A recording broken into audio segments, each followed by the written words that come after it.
இந்த வீடியோவில் நம்ம எதை பற்றி பார்க்க போகிறோம் அப்படின்னு பார்த்தீங்கன்னா ரீசெண்டாக கூகுள் ஜெமினி யூஸ் பண்ணி எடிட் பண்ணுற அந்த ஏஐ மெட்ரோ ஃபோட்டோ எடிட் ரொம்பவே ட்ரெண்டிங்கில் இருந்துச்சு. நம்ம சேனலில் பார்த்தீங்க அப்படின்னா அந்த ஃபோட்டோ எடிட் எப்படி பண்ணுறது, அதே மாதிரி பாய்ஸுக்கு தனியாக ப்ராம்ப்ட்டும் கேர்ள்ஸுக்கு தனியாக ப்ராம்ப்ட்டும் கப்பிள்ஸுக்கு தனியாக ப்ராம்ப்ட்டும் நம்ம சேனலில் பார்த்தீங்க அப்படின்னா கொடுத்துருப்போம். இப்போ என்ன பார்க்க போகிறோம் அப்படின்னு பார்த்தீங்கன்னா தளபதி விஜய் அண்ணா கூட நீங்கள் சேர்ந்து நிற்கிற மாதிரி எடிட் பண்ணுறதுக்கான ப்ராம்ப்ட் என்ன அப்படிங்கிறதான் இப்போ நான் உங்களுக்கு சொல்ல போகிறேன். இந்த மாதிரி ஃபோட்டோ நீங்கள் எடிட் பண்ணணும் அப்படின்னா இந்த ப்ராம்ப்டை யூஸ் பண்ணுங்க. இந்த மாதிரி ஃபோட்டோ நீங்கள் எடிட் பண்ணோம் அப்படின்னா இந்த ப்ராம்ப்டை யூஸ் பண்ணுங்க.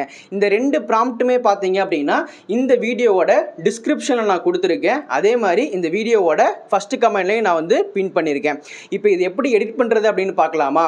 நீங்கள் இந்த வீடியோவோட டிஸ்கிரிப்ஷனில் அந்த ப்ராம்ப்டை பார்க்கும்போது யூடியூபோட லாஸ்ட் அப்டேட் படி பார்த்தீங்க அப்படின்னா டிஸ்கிரிப்ஷனில் இருக்கக்கூடிய கண்டென்ட்டை நீங்கள் டேரெக்டாக காப்பி பண்ணிக்க முடியும். ஸோ அதனால் நீங்கள் டேரெக்டாக அதை காப்பி பண்ண ட்ரை பண்ணுங்கள். சப்போஸ் உங்களுக்கு அது டேரெக்டாக காப்பி ஆகலை அப்படின்னா ஒன்ஸ் நீங்கள் யூடியூப்பை அப்டேட் பண்ணிவிட்டு அதுக்கப்புறம் நீங்கள் ட்ரை பண்ணி பாருங்கள். ஸோ நீங்கள் அப்டேட் பண்ணாலும் உங்களுக்கு டேரெக்டாக ப்ராம்ப்டை காப்பி பண்ண முடியல அப்படின்னா அதை நீங்கள் ஃபஸ்ட்டு ஒரு ஸ்க்ரீன்ஷாட் எடுத்துருங்க.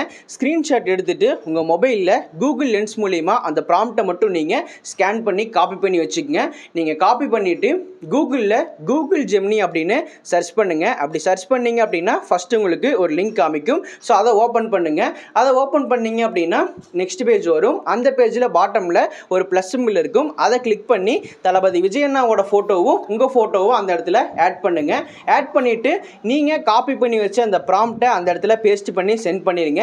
நீங்கள் சென்ட் பண்ண 1 மினிட்குள்ளே உங்கள் ஃபோட்டோ பார்த்தீங்க அப்படின்னா எடிட் ஆகி அதே பேஜ்லேயே உங்களுக்கு கீழே காமிக்கும். ஸோ உங்கள் ஃபோட்டோவை நீங்கள் டச் பண்ணீங்க அப்படின்னா உங்கள் ஃபோட்டோவோட ரைட் சைட் டாப்பில் டவுன்லோட் சிம்பிள் இருக்கும். அதை கிளிக் பண்ணீங்க அப்படின்னா நீங்கள் எடிட் பண்ண உங்கள் ஃபோட்டோ உங்கள் மொபைலுக்கு டவுன்லோட் ஆயிரும். அண்ட் இந்த வீடியோ உங்களுக்கு பிடிச்சிருந்துச்சு அப்படின்னா ஒரு லைக் பண்ணுங்கள், உங்கள் ஃப்ரெண்ட்ஸுக்கும் ஷேர் பண்ணுங்கள். இந்த மாதிரி நிறைய வீடியோ பார்க்கணும்னு நினச்சிங்க அப்படின்னா ஃபஸ்ட் நம்ம சேனலை சப்ஸ்கிரைப் பண்ணுங்கள்.